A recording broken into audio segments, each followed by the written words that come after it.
Whew, so the snow has now turned into straight up rain. So there's that.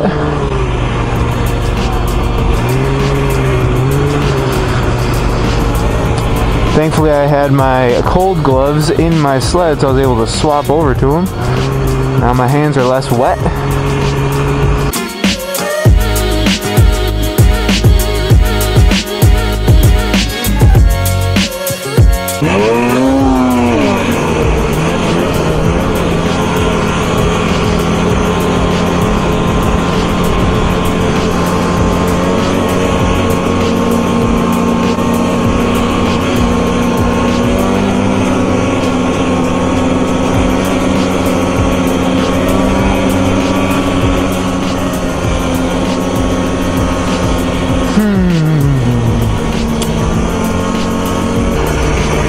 Definitely didn't go the right way.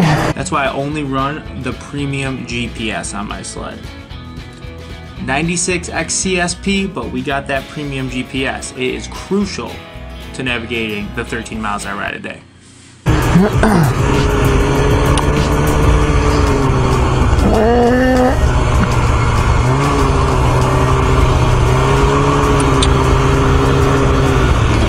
I don't think that's the right way.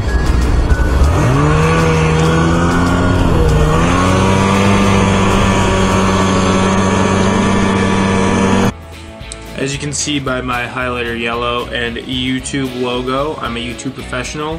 Snowmobile windshield in the background, so you know I'm of the sled genre.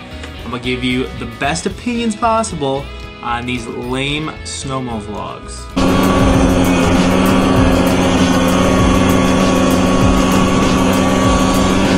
Oh, you motherfucker!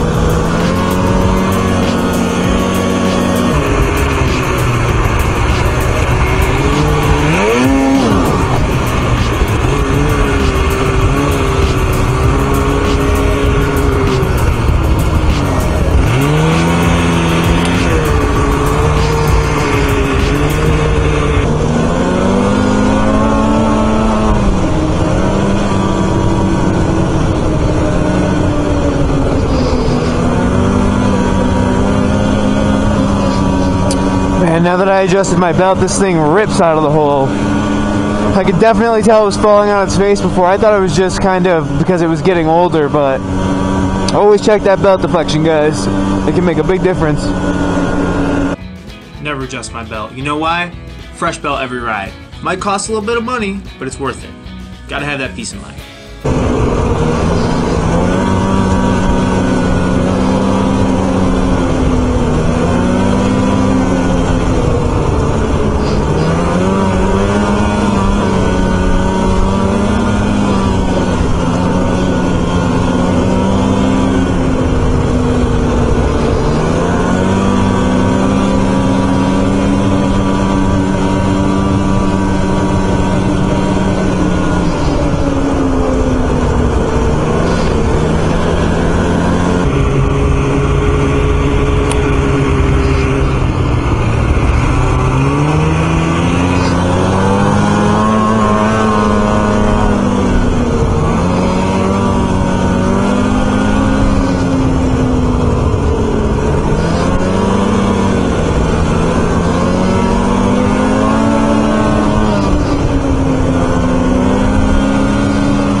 Can't believe we finally got snow again, and it's literally raining right now.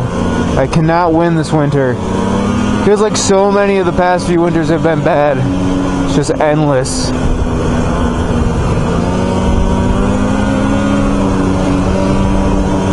We obviously didn't end up going to Branningham. We rode to Stillwater. Trails were just a little too beat up for that. It kind of worked out because by the time we were at Stillwater, we were all starving, so good to go back there again. We haven't been in a couple of years. I find it quite odd they didn't give you the tools to adjust your belt with this sled. I mean, I understand that, you know, they're just an Allen wrench and a regular wrench, but makes it a bit of a pain in the ass. Luckily, we already had tools in our truck because my dad's always a little over prepared for things, so I could grab them out of that and adjust it no problem. But still very surprising. They do have like a clutch spreader tool that comes with it, so if you need to swap your belt out, you can do it. But once you swap that belt out, you ain't adjusting it.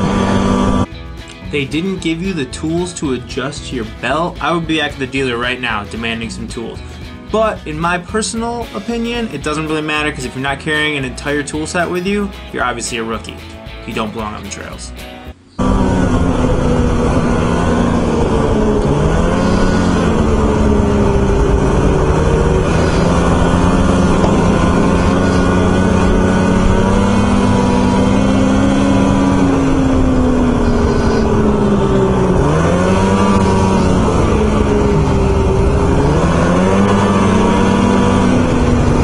Also, I was talking before about, and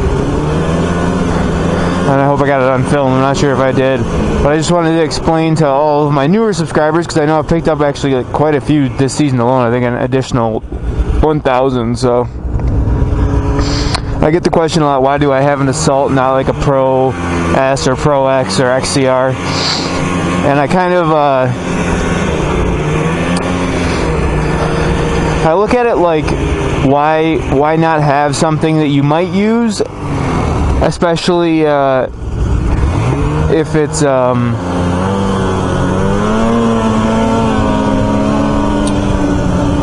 not really sacrificing anywhere else. I am giving up a little bit of performance in terms of in the real twisties like we were doing earlier. I don't know if I got it on film, but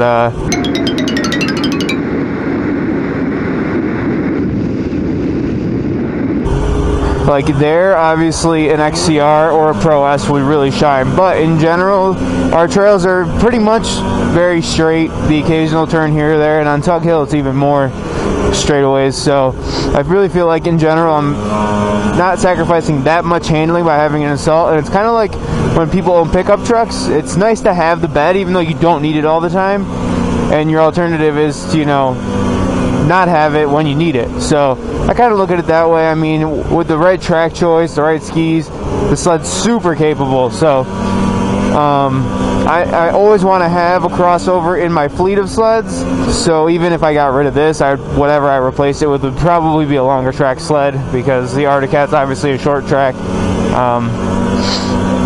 The Arctic Cat's not really my cup of tea, to be honest. My dad's fallen absolutely head over heels in love with it, so I'm glad he's enjoying it. It just doesn't really check the boxes that I'm into, but you know, that's why I have my Assault, and that's why it'll always be my main sled. That'll always just kind of be a backup sled. Don't own a 600 Cat because what is the 600? Obviously.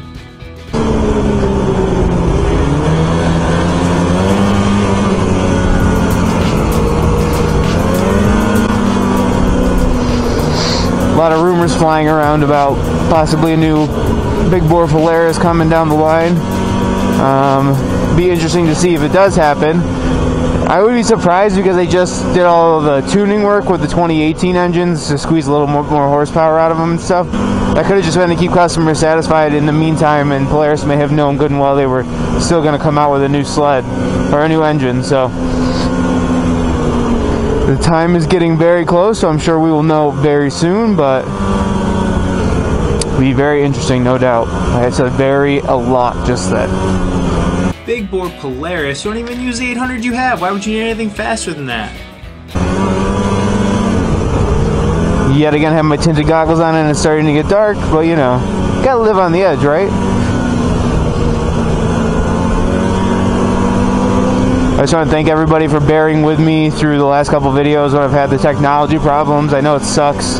I didn't want to deal with it either, but you know, it just kind of happens, and sometimes you gotta move on from it and just make the best of it. So I was very surprised today to realize the Arctic Cat's not getting the best oil mileage. I heard like ridiculous numbers about what it was capable of, and and it pretty much used an entire tank at like 200 miles. So not sure what that's about, if it's because it's still in break-in and whatnot, but surprising. I mean, my Assault in that time only used about half a tank, and I'm not sure size-wise like what the difference might be. I'll have to look it up, and maybe I'll throw some text into this video. But I mean, my 800 should at least be, you know, it should be the same as my 800 at least. It shouldn't be worse. So I'm just kind of surprised by that. If you do own a 600 cat, I'd be curious to hear what kind of oil mileage you guys get out of your sleds. Arctic crap.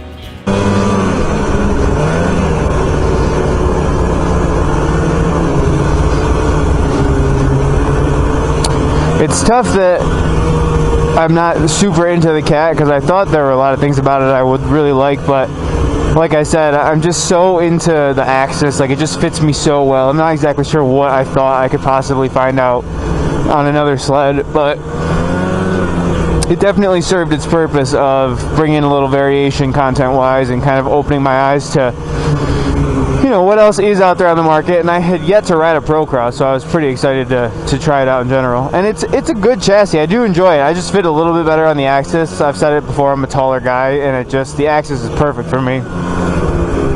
One of these sleds, it smells real oily. It's funny, I was talking to Josh today because we were talking about Yamahas and how they have the rear exit exhausts. And it's weird that they got so away from that. You'd think that they would have tried to work that in on the Viper. It's like such a classic Yamaha thing, but obviously it didn't make enough of a difference to consumers for Yamaha to bother trying to retool it. Or maybe something about the chassis makes it not possible because they use the Procross chassis, but it's definitely interesting they got so away from that design. The Viper doesn't have the exhaust out the back because Arctic Cat got to Yamaha, dude. Before that, Yamaha was on point. Now they're nothing better than Arctic Cat. This might be a Yamaha in front of me. I think it is.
No.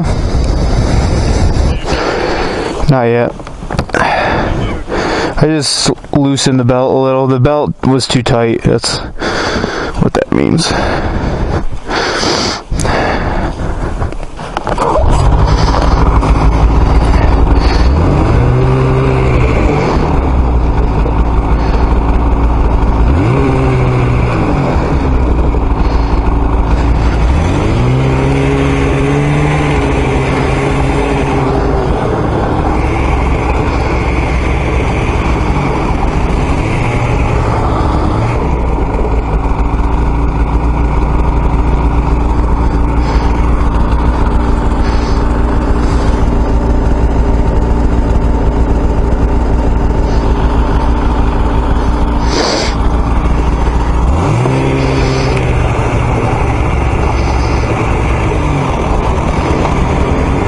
Alright, so obviously in this video I kind of made fun of myself a bit. I've gotten a lot of comments over the season that, you know, I kind of find them funny, so I figured I would just throw them in the video. My footage ended up being crap. I filmed a ton of stuff. Almost everything I talked about at the end was actually just me repeating myself because I was worried about the conditions and my camera working. So I had said all that with way more enthusiasm and hoped my footage was going to be good, but because of the slushy snow that we had, my lens got super caked up and it actually kind of wrecked all the footage.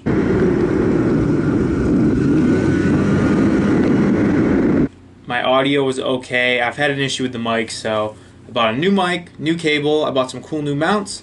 So this weekend, pending snow, I'll have some awesome footage. If not, next weekend I'll for sure have some awesome footage with some new angles and stuff like that, and I'll be able to bring you guys the video you guys deserve.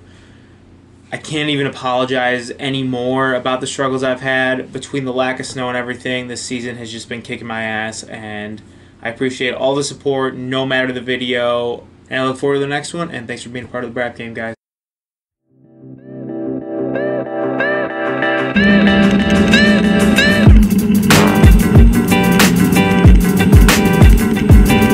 If they come out with a bigger, more powerful 800, I'm pretty confident it's not going to be in an Assault, at least not the first year. I'd be shocked if it was, and that would make the decision really easy. But is that something you guys would want to see me pick up? I would have to get rid of the Assault.